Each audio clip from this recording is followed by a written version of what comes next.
안녕하세요. 지메입니다. 이 물건을 보다 보니 정말 한숨이 나옵니다. 왜 이런 일들이 일어났는지 좀 답답하다는 생각이 좀 많이 드는 물건입니다.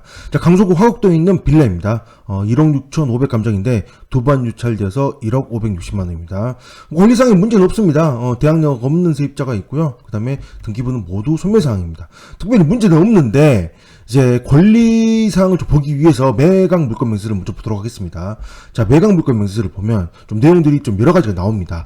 먼저 천연수의 설정일자 근저당이 2019년 4월 5일이 말소기준 권리입니다. 그래서 근저당 이후에 전입한 4월 11일날 전입한 세입자는 대항력이 없죠. 대항력이 없으므로 1억 7천만 원은 배당을 받든 말든 낙찰자는 상관이 없습니다. 상관이 없는데 그런데 밑에를 보다 보면 이상한 내용들이 나옵니다.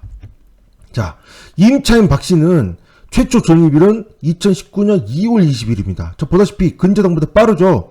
그런데 전출일은 2019년 4월 3일날 전출을 해버린 거죠. 빼버렸죠. 근저당 들어오기 이틀 전입니다. 그리고 나서 다시 4월 11일날 전입을 했다는 겁니다. 그렇다는 거는 전입을 할 때 당시는 대항력이 있었으나 대항력이 있는 상태에서 전출을 했었고 전입을 뺐었고 대항력이 상실이 된 상태에서 다시 전입을 했으므로 다시 전입한 4월 11일 기준으로 4월 12일 기준으로 세입자는 전입을 한 걸로 보게 됩니다. 중간에 흐름은 끊기게 되니까요.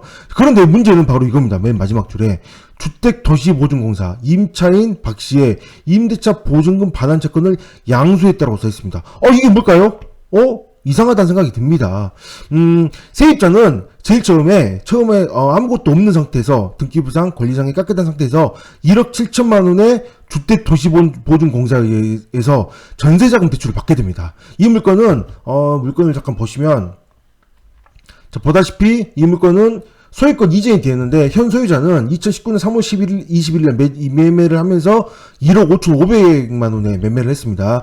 자, 1억 5,500만 원에 매매를 하고 그리고 바로 1억 7천에 세입자를 드린 거죠. 이것도 참 문제가 있는데 어쨌든 세입자는 1억 7천만 원에 전세 대출을 받아서 주택도시공사에 의해서 전세 대출을 받아서 들어오게 됩니다. 당연히 전세 대출금 받을 때 조건은 뭘까요? 당연히 전입신고와 확정일자 그리고 그 확정일자 대항력 유지가 당연히 돼야 됩니다. 그래서 2월 20일 날 처음에 전입을 했다고 하더라도 전세자금 대출을 받으면 제일 먼저 그 확정일자를 먼저 받으라고 하잖아요. 확정일자를 받은 계약서를 제출해야 되니 2월 1일 날 확정일자를 받은 걸로 보입니다. 그래서 2월 1일 날 확정일자를 받아서 전세자금 대출을 받고 그리고 주택도시보증공사에 계약서를 제출했겠죠. 제출하면서 전입을 했을 것입니다. 그래서 조건을 망조를 했는데 그 이후에 전입을 빼버렸다는 거죠. 자, 뺀 상태에서 4월 11일 날 뺀 상태에서 이 물건은 개인 근저당이 들어오게 됩니다. 아무것도 없는 상태에서 깨끗한 상태에서 개인 근저당이 들어오고 그 다음에 근저당이 합쳐서 1억 2천만 원에 근저당이 돌아버린 거죠. 그리고 나서 세입자가 전입을 했습니다. 9천만 원 근저당 잡고 나서 그리고 나서 4월 11일 날 전입을 했습니다. 이 사이에 전입을 했습니다. 그렇다고 하더라도 이미 세입자는 대항력이 상실한 상태입니다. 근저당이 빠르니까요. 그런데 저는 왜 이런 주택도시보증공사가 왜 채권을 양수했는지라는 게 의문이 드는다는 거죠. 자, 채권을 양수했다는 건 뭐예요? 주택도시보증공사가 세입자에게 보증이 된 1억 7천만 원을 대신 내주고 그리고 나서 이 채권을 양수한 걸로 보입니다. 이렇게 되면 안 되는 거잖아요. 저희가 이제 기본적으로 전세보증금 반환 보증 약정을 보시면 그런 내용들이 나와 있습니다. 이 전세보증금에 관련된 내용인데요. 이거는 주택도시보증공사를 얘기합니다. 공사의 보증서를 보증기간 이내에 돌려받지 못한 경우 보증 한도 내에서 보증 책임을 부담합니다. 라는 내용이 나와 있습니다. 자, 여기 보시면 3조 면책사항에 관련된 내용이 나옵니다. 자, 면책사항에서 보증채권자는 주채무자와 전세계획을 체결하고 전세보증을 지급한 임차인을 말합니다. 자, 보증채권자가 주택임대차 보호법상의 대항력 또는 우선 변제권을 잃은 경우, 즉 보증채권자가 주택임대권 등기가 완료되기 전에 거주를 이전하거나 주민등록을 이전한 경우, 즉 전입을 뺀 경우를 얘기하는 거죠. 전입을 뺀 경우에 이 보증채권에 대해서 보증 책임을 부담하지 아니한다라고 되어 있습니다. 않습니다.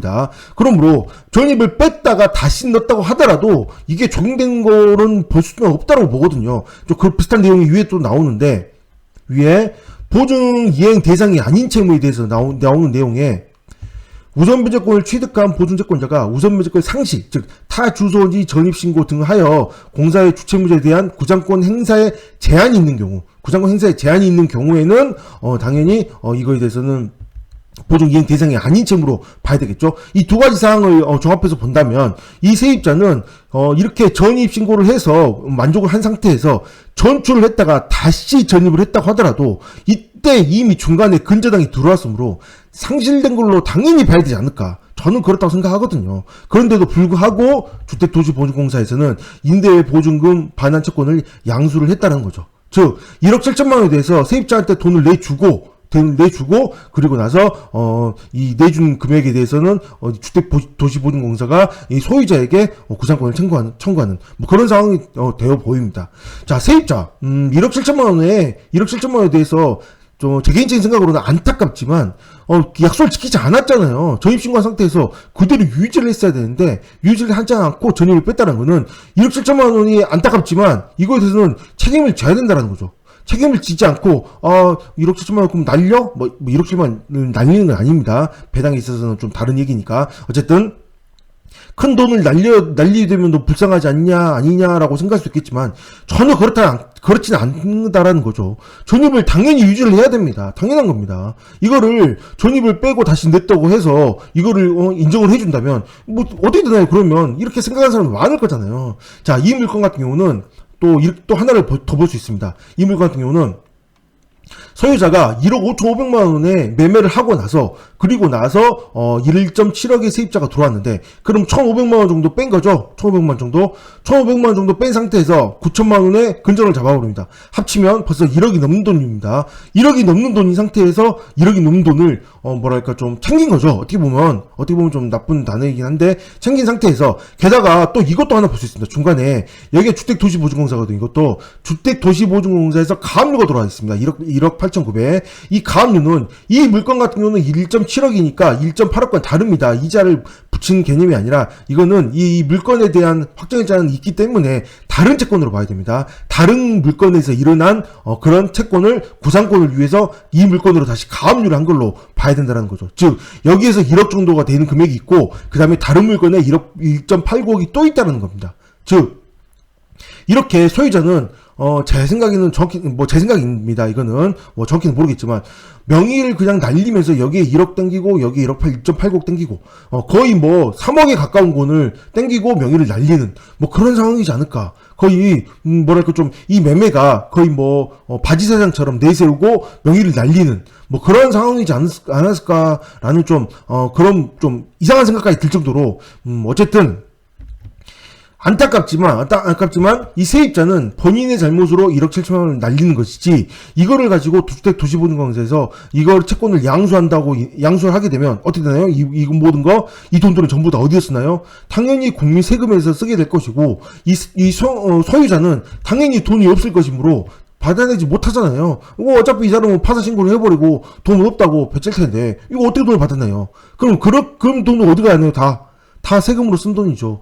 이렇게 주택도시보증공사에 쌓인 금액만 기사에서 찾아보더라도 알게 될 것입니다. 어마어마하게 많은 금액이 쌓여있거든요. 이런 거 좀 막아야 되지 않을까. 너무 국민 혈세를 너무 제대로 낭비하는 게 이런 데서 돈 쓰다 보면 다 그거 어디로 가나요? 참 안타깝다는 생각이 듭니다. 이런 거 저는 막아야 된다고 저는 생각을 합니다.